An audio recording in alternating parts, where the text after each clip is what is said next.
When the world was very young, and so was man and woman, our bodies were not hardened like they are today,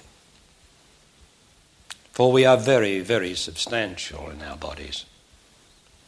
But in those days, because there was so little past, so little self, we had bodies that were not formed. They could be called vital bodies, but not formal bodies, like the shape of our bodies and the substance of them today.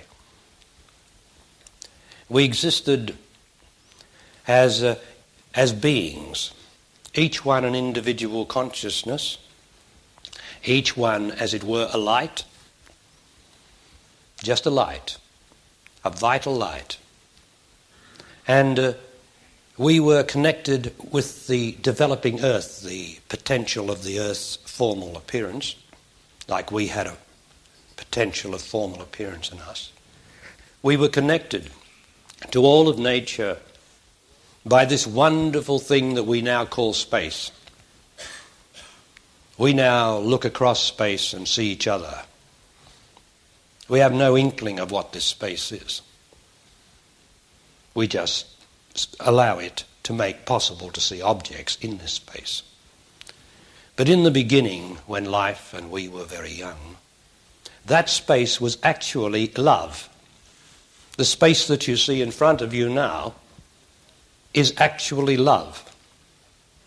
But we have hardened our bodies with past and self-consideration and selfish motives, as we have hardened our bodies and made them filled with past. So we have hardened space.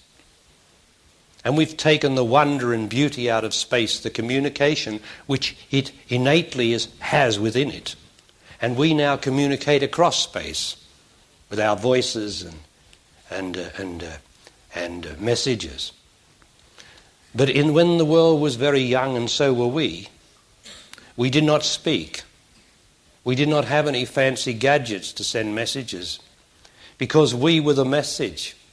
We were the light. Each of us was an individual consciousness, a consciousness of God and life and truth and the wonder of being one with this massive whole, potential whole of life on earth. And so we were connected, all of us, nature and each being, by this extraordinary love between us, which of course was the love of the Creator, the love of the Most High, the love of God. And that's what this space that you're actually looking at today, now, is. Only it has been hardened, it's had the life taken out of it. Like most of the life has been taken out of us. We do not know what it is like to live in freedom and love and life. We think we do. So we have booze and we have drugs and we have sex and we have everything to substitute for life, because it's been just hammered out of us, taken out of us, extracted from us by our own lack of communication by love.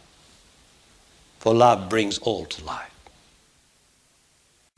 In those days,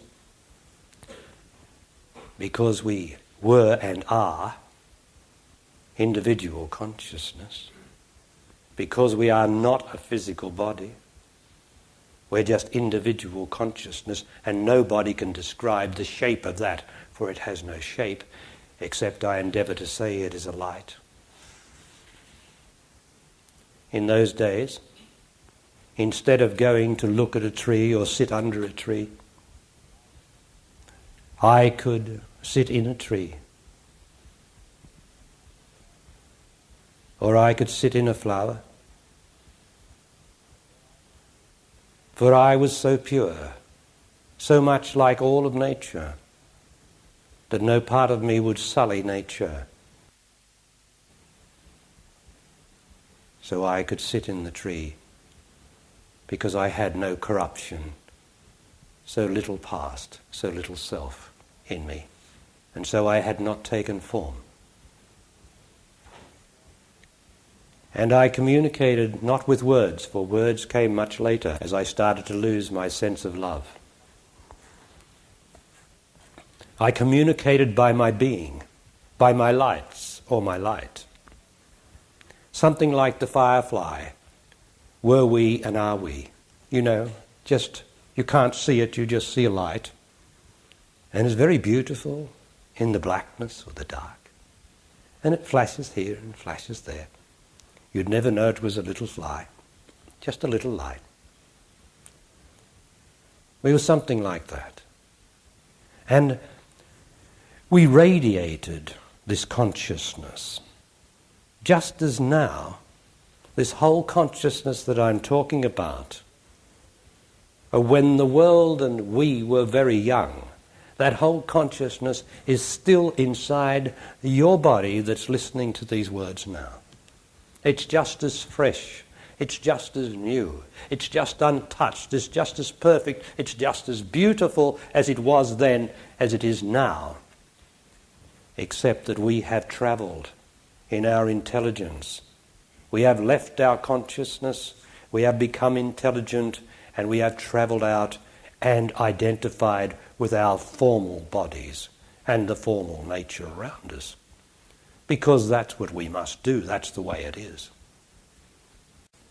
But the whole purpose of life is for my intelligence, which we all have, to return, to give up my hardness, to give up my fear, to give up my doubts, to give up my negativity and anger, to give up my unhappiness, so that my intelligence is powerful enough to go back through my body, through all that past, and realize the glorious wonder of those days when I am very young and so is the world.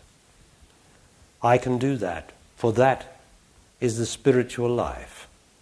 That is the whole purpose of the spiritual life. For me to become innocent again, for me to become pure again, for me to become beautiful again. Not for a judgment in the mirror, not for a judgment of my person, which is never beautiful, but for a real living life inside of me, a living realization. I am free, I am love, and therefore in that love I am emanating every moment the communication of my being, which is love, which is truth, which is life, which is God, and which is death that is life. And that's what we communicated in those days. We didn't have to talk. We didn't have to make stories. We didn't have to try to convince each other, for what we are is what we communicated. Now you'll notice that that's what we endeavour to do now. What we are, we endeavour to communicate. So if we've taken on a high business identity, then we will endeavour to communicate that identity. Doesn't matter what we've taken on, we will endeavour to communicate that. For life is communication at any level, even in ignorance. Everything tries to communicate what it is. But if I'm identified with a business mode, I will try to communicate that. But that came long after, when the world was young and so was I. At that time, the only thing worth communicating was my being, my being, and therefore using the love, which was the space around me, or the love around me, to just emanate that. So I was love, and I was truth, and I was the being of life, without anything superimposed on it, which we have imposed now, because we have lost what we are.